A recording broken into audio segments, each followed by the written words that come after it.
A continuación, Alejandro Behrup nos describirá la coyuntura. Alejandro es técnico de Globaltecno Sociedad Anónima y forma parte del equipo de analistas de mercado de Alavern, Fábrega y compañía. Alejandro, adelante, por favor.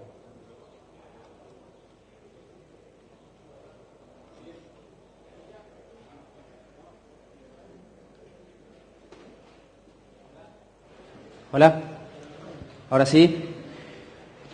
Bien. Primero les quería decir que tienen que entregarle la soja a Cristina, si no se va a complicar, ¿sí? Bien. Disculpas por el chascarrillo.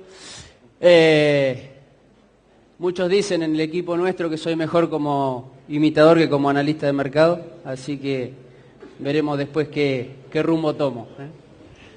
Bien, la idea de hoy es tratar de hablar sobre qué es lo que pasó en estos últimos tiempos, 5 o 6 diapositivas de lo que vino pasando en los mercados, cuáles fueron las variables que generaron las subas. Después vamos a hablar cuáles son las variables actuales, qué es lo que tenemos que mirar ahora y qué es lo que hay que mirar para adelante para tratar de ver para dónde va a seguir el mercado de granos. Un poquito de la situación argentina, de acá un par de diapositivas de no solo de cómo está Argentina, cómo bajan los precios acá, sino también cómo están las empresas en Argentina.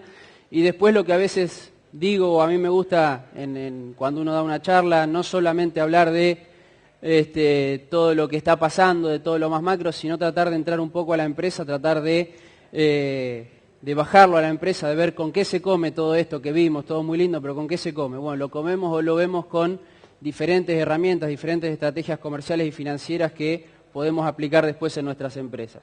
Obviamente son generales, ¿sí? Se termina generalizando muchas veces, lo que es un error, pero sirve por lo menos como para plantear cuál es la cancha. Y después unas conclusiones. Bien, estos serían 4 diapositivas, 5 de cómo arrancamos, cómo viene o cómo estuvimos. Esta es una línea de tiempo productiva para contar un poquito qué es lo que pasó.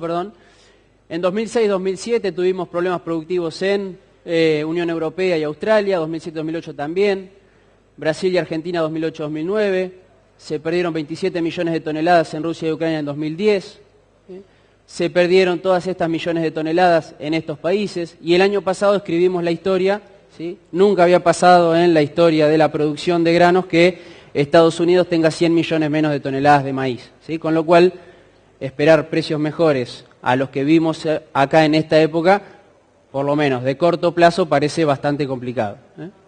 Este año signos de pregunta importantes para todo lo que es Sudamérica sobre todo y para Estados Unidos, ya se está cosechando ahora, pero está terminando de verse cuántos, de terminarse de contarse todos los porotos y ver qué es lo que termina diciendo el informe de luz de ahora en noviembre, en esta semana. Bien. No solamente tuvimos problemas productivos, también además estos problemas productivos fueron acompañados por un aumento muy importante de la demanda, ¿sí? Esto es compras de soja por parte de China, el consumo de China, de soja, 80 millones de toneladas tenemos hoy, y dijimos, bueno, comparémoslo con el PBI, ¿sí?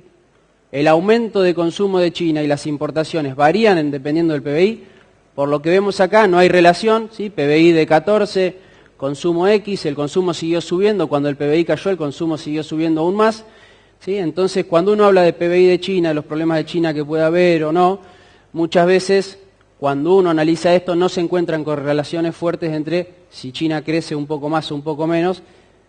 Básicamente China tiene que alimentar a un montón de pobladores, ¿sí? Que tienen mayor ingreso por cápita y tienen mayor cantidad de habitantes, ¿sí? Lo que generó esta situación de menor producción y mayor consumo, además no puse el etanol, no puse los biocombustibles, pero obviamente también esa es una demanda fuerte, no lo puse porque ya lo hemos visto en ocasiones anteriores y ya lo conocen. Todo esto lo que generó es que tenemos 18% de relación stock-consumo de maíz y 9% de soja en Estados Unidos. Las relaciones stock-consumo vinieron bajando, hoy están repuntando un poquito por un repunte, una mejora en la producción de Estados Unidos. Todo esto de menor producción, mayor consumo, se dio en un entorno de, como dijo hoy Eduardo Fracchia, también de tasas bajas a nivel mundial, que eso lo que ha generado es básicamente que el dólar se deprecie respecto del resto de las monedas del mundo. Y eso es pro-commodity. Cuando el dólar se deprecia respecto del resto de las monedas del mundo, significa que China, que Unión Europea tienen su moneda fortalecida, y eso lo que genera es mayor demanda. Básicamente, un dólar debilitado puede significar, no es lineal, pero significaría mayor demanda por mayor capacidad de compra de Unión Europea y de los países que consumen. Las tasas bajas por ahora se mantienen, veremos de corto plazo, de mediano plazo, qué es lo que termina haciendo la Fed y Estados Unidos en cuanto a su política monetaria expansiva. Junto con los problemas productivos y que el valor del dinero es cada vez, o el valor del dólar cada vez iba perdiendo más valor, ¿sí?, con la depreciación del dólar, podemos ver cómo están los fondos especulativos mediante el interés abierto, ¿sí? Este es el interés abierto en el mercado de maíz y este es el interés abierto en Chicago en el mercado en el producto soja, ¿sí? Fíjense cómo, y la pregunta es, ¿los fondos se van, se vienen, quedan, están, se van a mantener? Los fondos hoy, la buena noticia es que siguen estando, ¿sí?, medido por interés abierto, que esto puede ser tanto vendido como comprados, pero los fondos siguen participando dentro del mercado de granos y parece que en el corto plazo, en el mediano plazo, van a seguir estando porque encontraron oportunidades de negocio acá. Obviamente que algunos fondos, ante los problemas o la gran producción de maíz en Estados Unidos, se estuvieron yendo y estuvieron comprando, por ejemplo, acciones, ¿sí? Están cambiando, obviamente, el dinero está cambiando por ahí de lugar, pero siguen estando y esa es la buena noticia. Bien, a seguir para adelante, tenemos a nivel mundial producción récord de trigo. Sí, acá arranca todo lo negativo. Vimos por ahí lo positivo allá de todo lo lindo que pasó en estos últimos tiempos y cómo subieron los precios. Ahora tenemos que ver lo que va a pasar en esta campaña, ¿sí?, o lo que va a empezar, lo que está pasando hoy. Producción de trigo, récord. Producción de maíz, vemos la evolución desde el 90 a hoy, récord. Producción de soja, Sudamérica mediante, récord. Girasol, récord, ¿sí? Todas noticias negativas. Cuando uno mira esto dice, al mercado no le cabe una noticia negativa más, ¿sí? Pero sí, sigue habiendo noticias negativas, que es, por ejemplo, la estacionalidad. Presión de cosecha en Estados Unidos para el maíz, ¿sí?, y por eso tenemos hoy los valores que tenemos, con una producción de maíz que aumentó en Estados Unidos 100 millones de toneladas, ¿sí?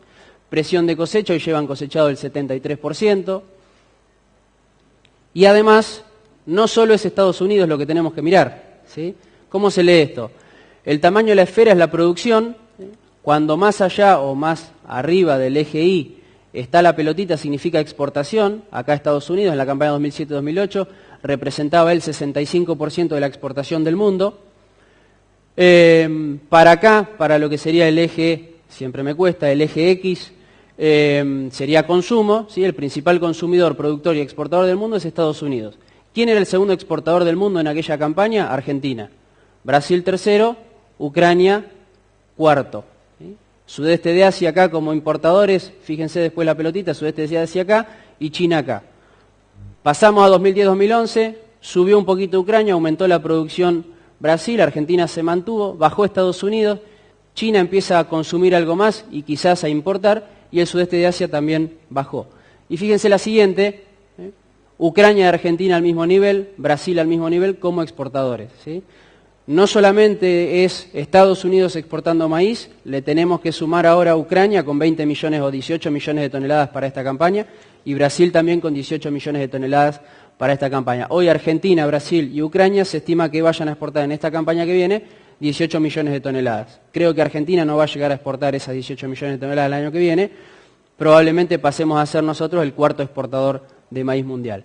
China, por suerte, está importando cada vez más. Y hoy que se hablaba también del sudeste asiático, acuérdense que el sudeste asiático estaba acá bien pegadito al eje X, hoy ya empieza a convertirse en un importador muy fuerte.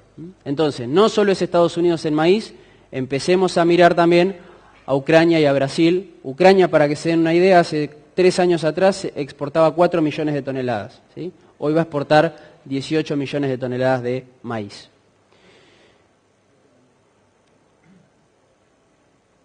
Toda esta situación de Estados Unidos lo que generó, ¿sí?, veamos y se los explico, esta es la relación stock-consumo en Estados Unidos y lo que buscamos es ver cómo hace efecto espejo con el precio, ¿sí?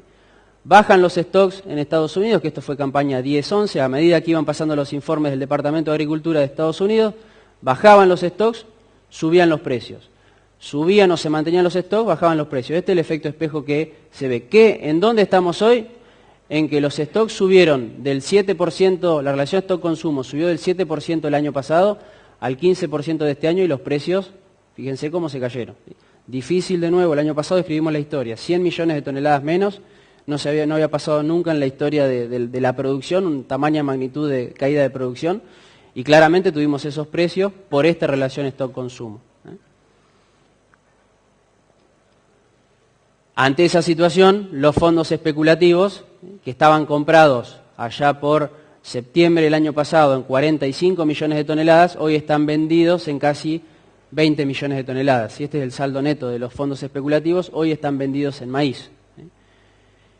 ¿Y estos quiénes son? Estos son los fondos de cobertura, fíjense cómo también hacen una especie de efecto espejo, y estos son los que hoy en parte están tratando de, o están sosteniendo, ¿sí?, que la cotización del maíz no se caiga tanto. Básicamente, ¿quiénes son estos? Los fondos de cobertura, industriales, ¿sí?, consumidores. Volviendo a los fondos especulativos y lo que hablábamos hoy, ¿a dónde se fueron estos fondos? O en parte, ¿qué están haciendo estos fondos especulativos en maíz, por ejemplo? En estos últimos 6 meses el maíz bajó un 40%. El Nasdaq, Standard & Poor's, subió un 15%, un 10% en los últimos 6 meses. Básicamente lo que estuvo pasando es cambio de manos, o los fondos especulativos que estaban en grano se están yendo a otros activos. Y los fondos comerciales, como les decía hoy, ¿por qué están comprando? Están comprando, por ejemplo, por esto, ¿sí? Esta es la relación maíz-petróleo. El año pasado teníamos una relación maíz-petróleo cercana a 3,5. ¿Sí? El maíz estaba carísimo en relación al petróleo, no era negocio hacer etanol, no era negocio hacer biocombustibles. Hoy volvemos a estar por debajo, ¿sí?, de una situación, o de la situación promedio, del 2,2 promedio. Hoy estamos en una situación de 1,8. ¿Sí? ¿Para qué es importante? Esto es importante porque esta es una forma de ver que las empresas, las industrias de etanol, ¿sí?, están teniendo un margen positivo, están pudiendo o teniendo la capacidad de salir a comprar maíz porque hoy es negocio comprar maíz para vender etanol. Lo mismo en el caso de la carne. El año pasado que necesitábamos 120 kilos de carne para comprar 1 kilo de maíz, para comprar 1.000 kilos de maíz, hoy estamos de nuevo por debajo del promedio. Por ese lado es que en el caso del maíz decimos, por el lado de la oferta de maíz, difícil tener noticias alcistas, ¿sí?, por lo menos en el corto plazo. Las noticias pueden venir alcistas o de sostenimiento de precios por el lado de la demanda que estábamos viendo, ¿sí?, y por el lado después vamos a ver de la relación de precios con la soja. En soja tenemos hoy en Estados Unidos un 80% de avance de cosecha, 86% salió el USDA ayer. Eso está generando hoy presión de cosecha. Si bien no está siendo la producción de Estados Unidos lo que se esperaban 92 millones de toneladas, vamos a terminar, según lo que dijo el USDA en septiembre, en 85 millones de toneladas. En octubre no hubo informe por todo el shutdown de Estados Unidos. Se espera ahora que en noviembre, lo que se está esperando, lo que los estimadores previos esperan en noviembre, es que algo se modifique para arriba el rinde en Estados Unidos, de 2,7 o 2,8 suba algo y aumente un poco la producción. Veremos qué termina diciendo el USDA ahora esta semana. Pero la realidad es que con esta baja de producción, con esta baja de rinde, los stocks finales y la relación stock-consumo, desde la campaña pasada que estaba en 3,8 millones de toneladas de stocks, a esta vamos a 4 millones de toneladas de stocks, ¿sí? Con lo cual Estados Unidos sigue ajustado, ¿sí? Sigue ajustado y encima con exportaciones fenomenales. Hoy se lleva exportado el 86% de lo esperable a exportar. ¿Cuánto espera exportar Estados Unidos? 37 millones de toneladas. De esas 37 millones de toneladas, Estados Unidos ya tiene comprometidas el 86% de esas toneladas, cuando van 2 meses y medio del ciclo comercial, ¿sí? Entonces, cuando miramos estos stocks, ¿le puede subir el USDA el rinde a Estados Unidos? Sí, se lo puede subir, pero probablemente también modifique algo.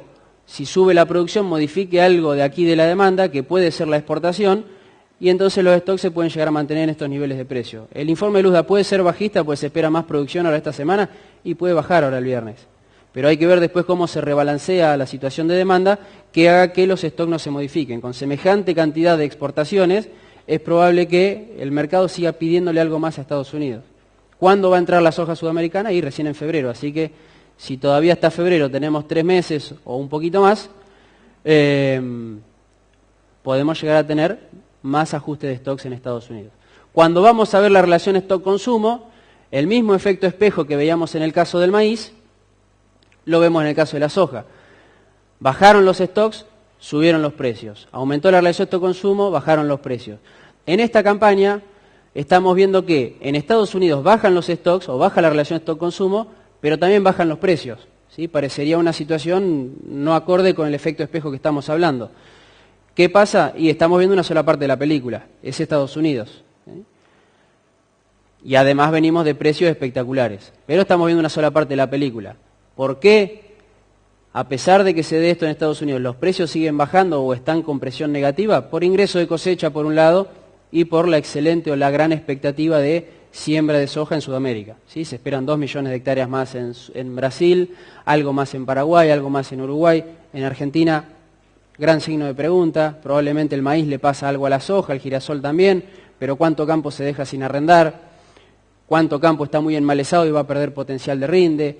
¿En cuántas zonas no cierran los números y no se van a sembrar? En zonas marginales no se va a sembrar soja. Entonces en Argentina todavía se esperan 54 millones de toneladas, pero tiene un signo de pregunta grande. ¿Puede ser ese número? Puede ser si viene bien el año, si se siembra todo bien, pero esto tiene un signo de pregunta todavía grande. Y en Brasil se esperan 2 millones de hectáreas más. ¿A cuánto equivaldría eso en producción? Y a 88 o 90 millones de toneladas. Producción récord para Brasil. Y Brasil lo puede hacer. ¿A Brasil es negocio hoy sembrar soja? A todo Brasil. ¿Es negocio? Es negocio. ¿Sí? Hoy con la devaluación del real en Brasil pasó esto.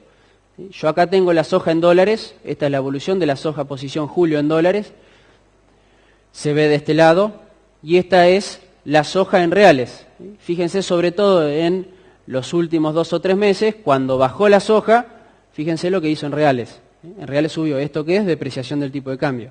El real en Brasil se fue de 1,95 a 2,3 en cuestión de 2 meses. Eso lo que genera automáticamente es ganancia de competitividad. Se le licuaron los costos de flete, los costos de producción, los costos de los alquileres, todos los costos que tienen en reales. La mano de obra. Y eso básicamente lo que hizo fue necesitan menos cantidad de toneladas de soja para pagar el mismo insumo o para pagar la labor que hace 2 meses. ¿Sí? Hace 2 meses necesitaban 100 kilos, hoy necesitan 95. ¿Sí? ¿Por qué? Por la depreciación en el tipo de cambio.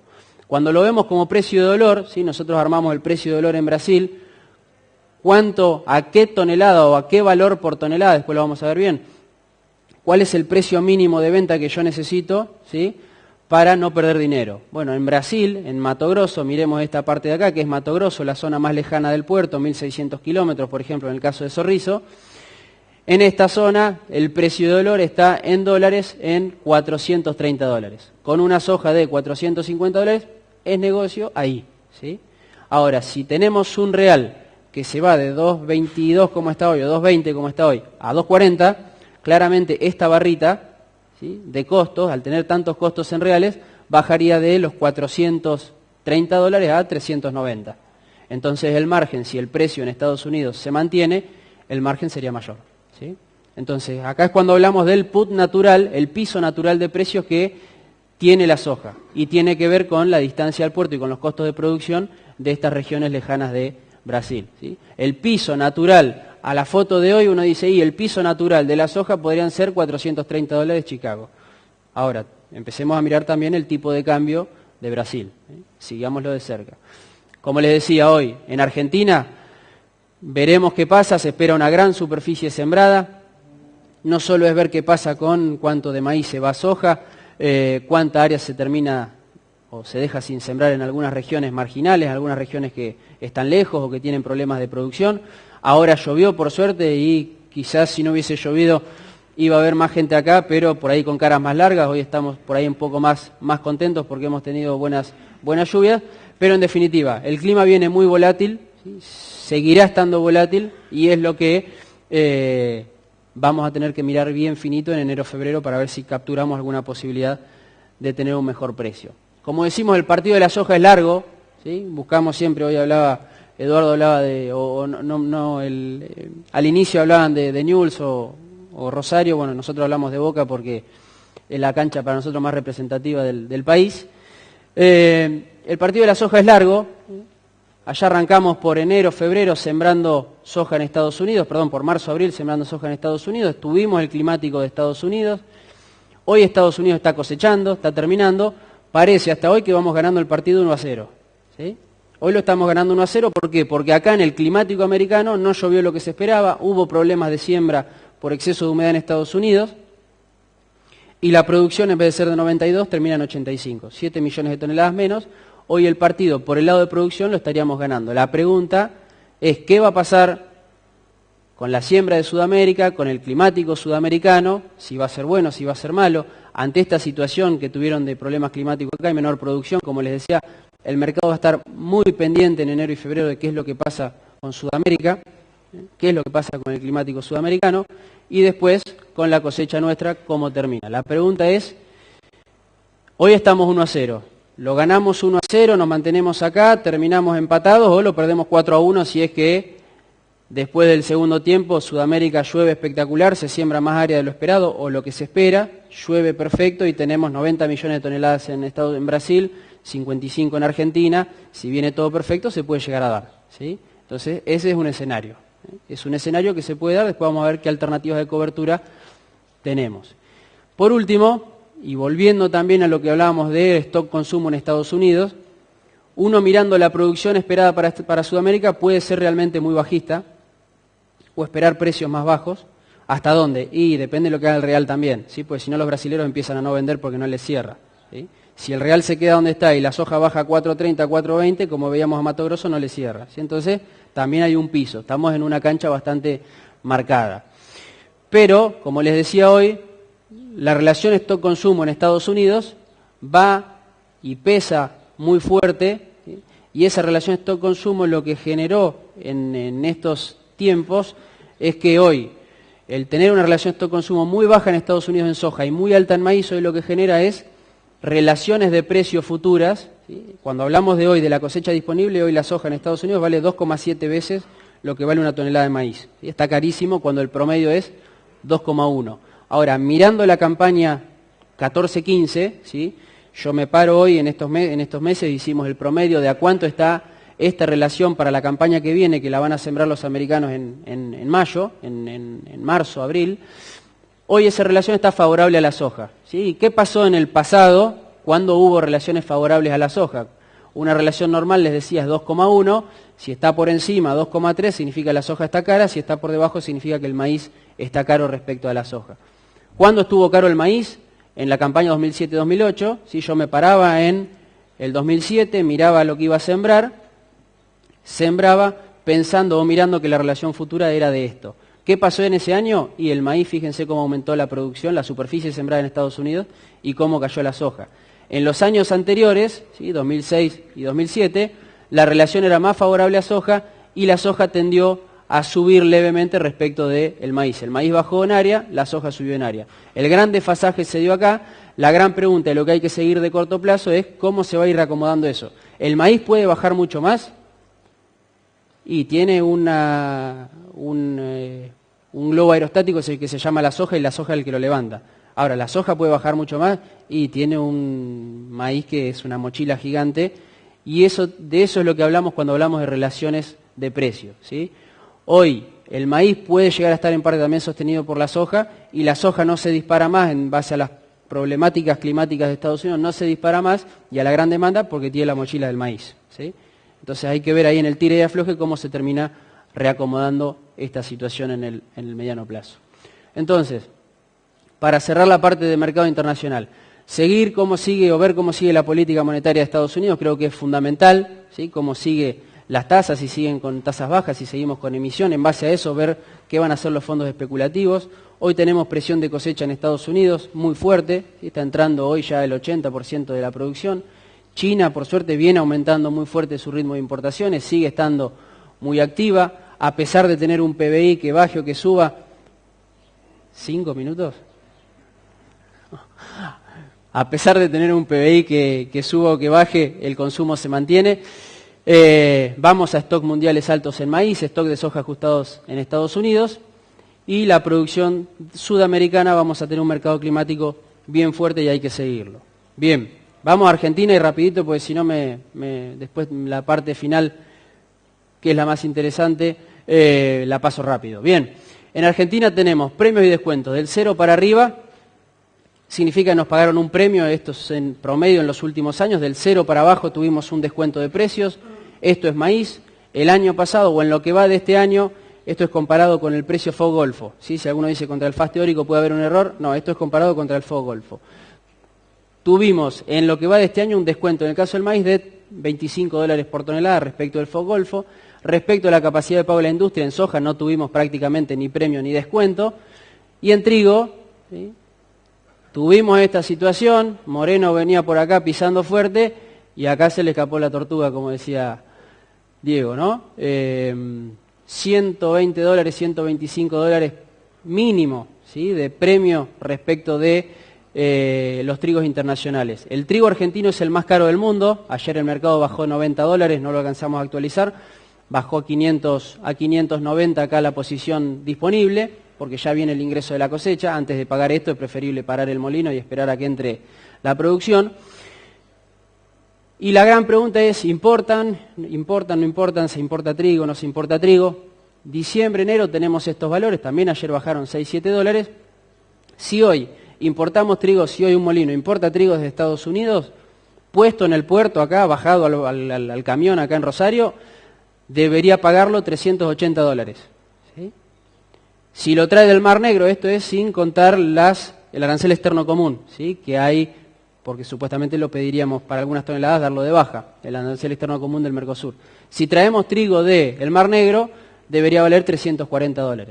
No digo que el trigo acá en cosecha se vaya a mantener en $300, porque seguramente si no nos abren las exportaciones vamos a tener presión de cosecha, porque los molinos no pueden comprar 9 millones de toneladas de un solo saque.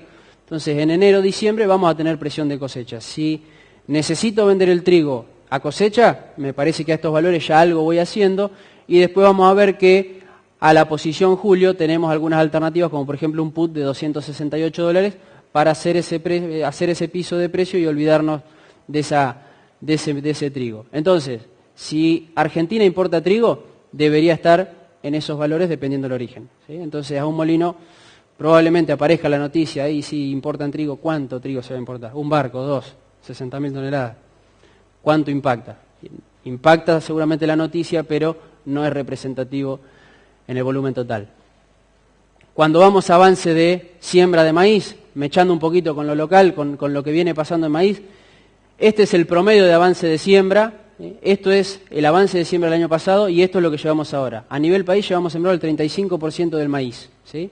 O es muy alta la producción, que es el área que se espera sembrar, o claramente tenemos un atraso muy fuerte por la sequía y el año pasado tuvimos un atraso muy fuerte por las inundaciones.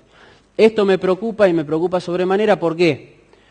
Esto es, en el promedio de los últimos 3 años, cómo embarcó el maíz Argentina, ¿sí? Argentina embarcó el maíz en mayo y en junio, siempre embarcaba en los últimos 3 años la mayor porción del volumen. El año pasado se corrió por el atraso, porque hubo más maíz tardío, los barcos estaban haciendo cola, estaban esperando para llevarse nuestro maíz, y se embarcó el 40% del maíz entre junio y parte de agosto, ¿sí?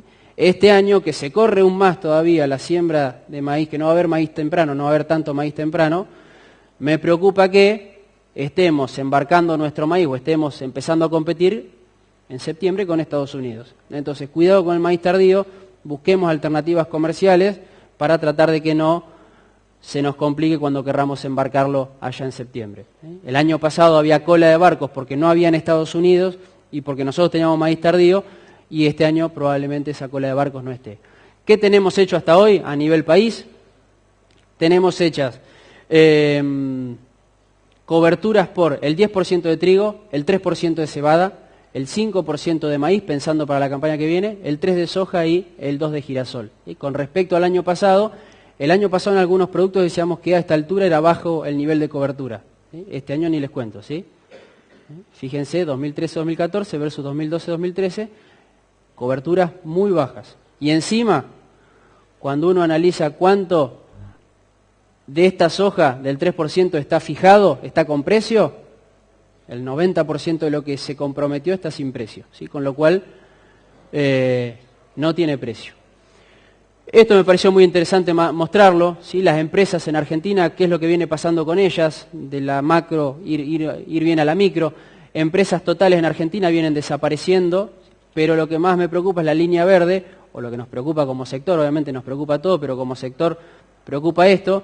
Las barritas verdes significa que en 2009 perdimos 1.400 productores, acá en 2010 perdimos 500 productores y en lo que fue 2012 perdimos 2.600 productores. Y estas son empresas agro que fueron desapareciendo. Y fíjense la tendencia de las empresas en general. Y además las empresas que no desaparecen están pidiendo mayor endeudamiento, si están pidiendo mayor financiación. Esta es una encuesta que se hizo a miembros CREA, que lo hizo el movimiento CREA.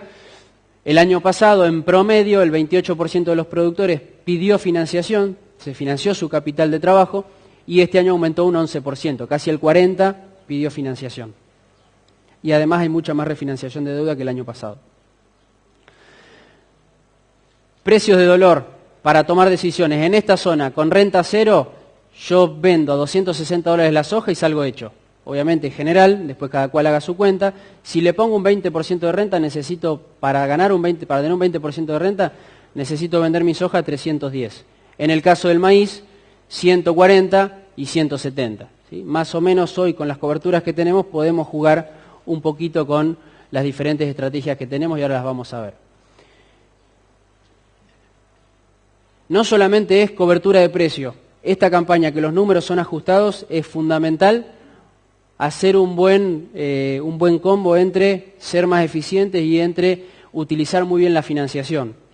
Por ejemplo, si yo tengo un costo de producción de maíz de $700 o $680 acá, por efecto de tipo de cambio, por efecto de depreciación, que lo vemos acá, los $670, si yo puedo especificar todo hoy en noviembre, si a mí me dicen, toma, tenés una tarjeta para especificarte $800 por hectárea, si yo especifico todo hoy a tasa cero, por efecto de tipo de cambio, como lo voy a pagar en abril, yo tengo acá tantos pesos para pagar, pero en realidad los voy a pagar en abril, en dólares ese costo, en vez de ser de 680, son $70 menos. ¿Sí? Ahora, esa sería la situación ideal. Esta es la otra situación. Si pago con esta distribución de financiación, 40% capital propio, con esta distribución de financiación me da una tasa mensual ponderada del 0,9. Si yo me financio y no tengo efecto del tipo de cambio, por ejemplo, que no haya depreciación del tipo de cambio, que sea financiación en dólares, debería pagar los 680, $30 más por intereses. Ahora, una situación intermedia que sería con esto, me hace que yo por hectárea tenga que, por una buena utilización del financiamiento, tenga que, en vez de pagar $680, $640 por especificar todo hoy, o especificar gran parte hoy, y cancelar allá en abril, al tipo de cambio de abril, con mis productos, esa deuda. ¿Sí? Bien. Decisiones comerciales, voy cerrando, son 5 diapositivas más. En soja disponible, hoy Delía les dijo que vayan entregándola porque Cristina la necesita. La gran duda es si están las 12 millones de toneladas de soja, puntualmente parecería como que no están, quizá la producción fue menos, pero vender dolarizado en maíz futuro se puede hacer basis, se puede hacer maíz a fijar por soja, se puede hacer el put de 157,7. La pregunta es, ¿sirve el 150? ¿Los $150 de piso sirven? Pásalo a pesos y te dan 1.050 pesos. Bueno, ¿te sirve? Son todas esas preguntas que tenemos que ir haciéndonos y cruzando lo comercial con el tipo de cambio y lo financiero. Y en trigo, dependiendo de la zona, sería espectacular poder vender primicia a los valores que estábamos viendo hoy en el ejemplo, o comprar un put de julio. A fijar por soja hoy la relación está en el 55%. El basis hoy de maíz, si yo cierro el basis hoy de maíz, la diferencia entre Chicago y el Matva es $17, lo puedo cerrar a 20, 22, ¿sí? Me fijo esa diferencia de $20 y después voy a lo que haga Chicago. Si tengo cebada, puedo hacer cebada a fijar por soja también. En soja puedo hacer un put sintético, que sería vender a $2.95 y comprar un call. Si ya le pongo un piso de $290, ¿sí? Hablábamos de que el precio de dólar estaba en torno de 260 y 309, dependiendo cada empresa y dependiendo de los objetivos de ganancia, pero puedo hacer esta herramienta. Y en trigo me parece espectacular este put de 268,6 dólares que salió el otro día, para ponerle algo de cobertura a ese trigo que no voy a necesitar en cosecha. En definitiva, y cerrando, es clave postergar la especificación de mis ventas, ¿sí? Quizás algo lógico y seguramente es algo que ustedes están haciendo, pero vale la pena remarcarlo, ¿sí? Vendo la soja dolarizada y yo me voy a vender esa soja, o mejor dicho, fijo en pesos esa soja dolarizada a lo que mi comercial me dé, ¿sí? A marzo, yo cierro hoy 3.40 la soja disponible, pero la especifico en enero, febrero, marzo, ¿sí? Esa es una alternativa que se da y está buena. Anticipar la compra de insumos en pesos, ¿sí? Pasar la tarjeta o buscar lo que esté en pesos por debajo de la inflación, por debajo de la tasa de depreciación. Aprovechar estas condiciones que hay, bajos niveles de cobertura es lo que vimos, me preocupa, ¿sí? Tenemos que calcular el precio de oro en nuestras empresas, tenerlo bien claro para saber qué rango de acción y qué coberturas me sirven y cuáles no. Hacer coberturas flexibles porque el mercado da oportunidades, ¿sí? En el mercado climático sudamericano va a haber oportunidades, puede llegar el mercado a subir algo más, va a haber volatilidad y ahí puedo capturar mejores precios, pero para eso es mejor hacer coberturas flexibles y en definitiva ser creativos y eficientes, utilizar todos los recursos de la mejor manera posible. En definitiva, yo les puedo decir que el mercado va a tomar esta dirección, pero el mercado hace lo que quiere porque claramente yo no tengo la bola de cristal. Podemos pensar que el mercado y la situación macroeconómica mundial puede tomar diferentes direcciones. Va a depender del riesgo, del control, o mejor dicho, el riesgo, el control y las herramientas que yo quiera utilizar van a depender exclusivamente, pura y exclusivamente de nosotros, las vamos a elegir nosotros y las vamos a ejecutar nosotros, ¿sí? El riesgo que queremos tomar en nuestra empresa no depende de más nadie que de nosotros, ¿sí? Entonces, si no nos gusta ese riesgo, o si estamos decididos a no correrlo, o nos cambiamos de sector, o nos adecuamos a las consecuencias. Muchas gracias.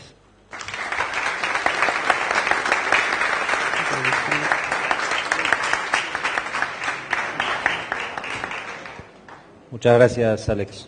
¿Me siento o no? Como quieras, ponete cómodo. ¿Lo traigo de día? Ponete cómodo. La primera, esa relación stock-consumo que se veía en una de las diapositivas, con números similares a los de la campaña pasada, ¿no es potencialmente explosivo para la soja antes de que entre la nueva cosecha sudamericana? Explosivo, digo, un aumento de precio, ¿no? Quizás no $400, pero... Estás hablando sobre todo sobre Estados Unidos. La pregunta va sobre la relación de consumo de Estados Unidos y explosivo en Estados Unidos. En Argentina. En Argentina. Antes de la cosecha, sí. Antes de la cosecha podemos llegar a tener, ante la situación que decíamos hoy, de que Estados Unidos está ajustado, que los stocks se ajustaron y no crecieron como se esperaba, y que va a estar todo el mercado esperando a ver lo que haga Sudamérica o lo que pase en Sudamérica, cualquier ruido climático que haya, que no llueve o que hace calor, creo que si tenemos o nos restan a Sudamérica 10 millones de toneladas, que la verdad como viene la variabilidad climática en los últimos años, puede pasar, si te restan 10 millones de toneladas a Sudamérica, probablemente sea explosivo, sí. Ahora, cuando vamos a lo local, y fue una cosa que ahora está bueno que me faltó decir, en soja tengamos presente que no vamos a tener tanto maíz temprano como el año pasado, ¿sí? Y el maíz no va a valer lo que valió el año pasado. Tenemos más refinanciación de deuda y tenemos más deuda tomada a nivel país. Va a haber más área de soja, entonces a cosecha me parece que si llegamos sin nada de cobertura, en plena cosecha vamos a tener muchas necesidades financieras y ahí eso puntualmente me preocupa. ¿Puede ser explosivo? Sí, en febrero, marzo. ¿Sí? Entonces ahí es donde quizás apuntaría a, obviamente, primero hacer los números y después tratar de tomar las coberturas que me ofrezca el mercado, que son muchas. Bien. En términos de trigo, ¿hay posibilidad de volver a tener trigo en $600 a partir de la nueva campaña o la que se está empezando a cosechar? Va a depender de noviembre. Si en noviembre tenemos una lluvia fuerte como se pronostica ahora la semana que viene y empieza la psicosis del fusarium y que hay menos producción, si en el sudeste no llueve, porque en algunas zonas del sudeste ahora llovieron 15 milímetros nomás y se empieza a secar. No creo que a 600, porque 2 años seguidos se puede tropezar muchas veces con la misma piedra, pero creo que saldrían a importar trigo de Estados Unidos, o saldríamos como país a importar trigo de algún lugar, otro lugar del mundo, y como veíamos hoy, si traemos trigo de afuera está en $340 costo acá en el puerto, ¿no? Bien. Se habla de que Estados Unidos va a reducir el consumo de maíz para producir etanol. ¿Qué efectos podría tener eso sobre el precio?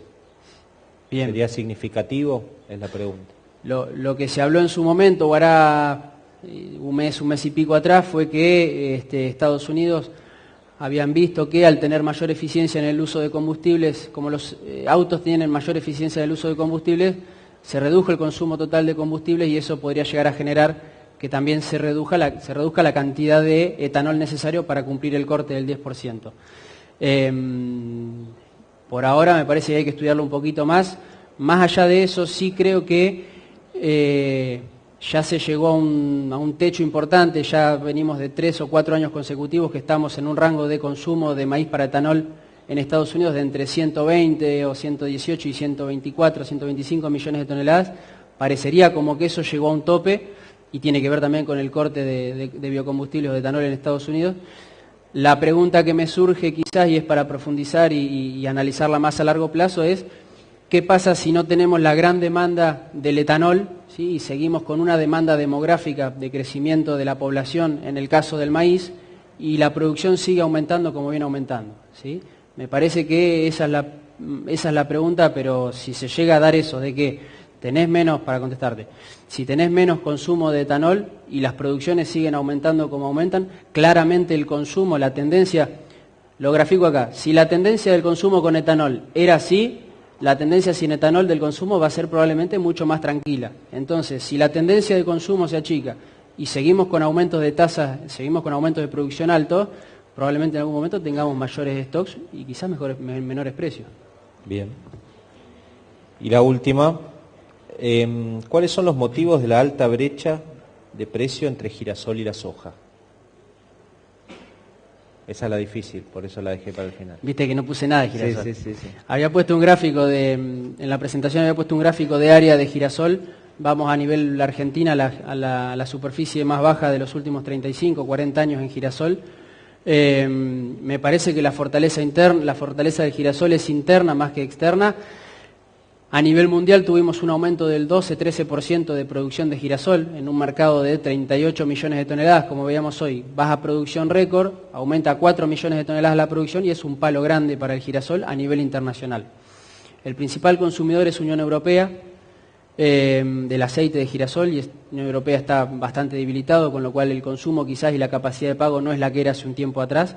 Entonces ahí tenés dos motivos. Por un lado, producción alta de girasol. No tenés producción alta de soja en Estados Unidos, o tan alta como se esperaba, entonces por eso también tenés esa brecha que se ve, y Unión Europea que está debilitada en cuanto a consumo de girasol. Por ese lado viene la diferencia o la brecha que tenés a nivel internacional. A nivel local la brecha es exagerada. Cuando uno ve los valores futuros, la soja forward está en $290 y el girasol 240. Me parece que la brecha es exagerada, debería en algún momento reacomodarse, sobre todo de cara o mirando la menor superficie sembrada que hay en Argentina y los momentos de cosecha, ¿sí? El girasol en las últimas 3 campañas en cosecha, ahí dependiendo de la zona, ¿no? Pero en febrero es donde más ha valido, ¿sí? Donde el valor del girasol ha sido más alto. ¿Por qué? Y probablemente porque algunas industrias dejan de moler soja y empiezan a moler girasol en ese periodo de enero, febrero hasta marzo, abril, y después se sacan el chip y otra vez vuelven a producir soja, ¿no? Bien. Muchísimas gracias, Alex. Gracias.